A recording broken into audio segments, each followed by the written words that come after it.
So here we have the Volkswagen Polo automatic on a 69 plate. I'm going to start off by showing you around the outside of the car, and then we'll hop in and run through some controls on the inside. But from the outside, you can see it's a 5-door car with alloy wheels. Let's start off inside the boot and then work our way around the rest of the car from there. So as we approach the back of the car, you can see we've got plenty of boot space along with that 60/40 split folding rear seat. And then underneath this tray section, a full-size spare wheel. Okay, so we're just going to work our way back round to the front of the car, and then we'll hop in and run through some controls on the inside. But now that we've done a full circle of it, you can see it's in excellent condition the whole way round. Just briefly before we climb in, I think it's well worth seeing the interior from this exterior point of view. There's plenty to run through on the dashboard, so let's hop in and we'll do that now. Okay, now that we're inside the car, we're going to start with the dials. On the left-hand side, we have the rev counter, and on the right-hand side, the speedometer and fuel gauge. In the middle, you can see the total miles for this car. They are 2,524.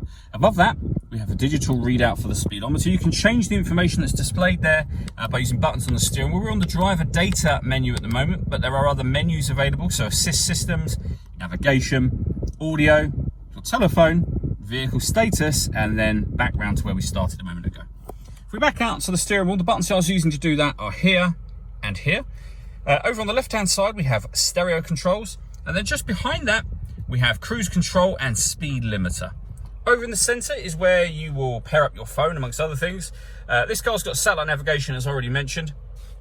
The button for that is just in the middle there. There's a full video that shows how the navigation works that you can find both on our website and also on our YouTube channel as well.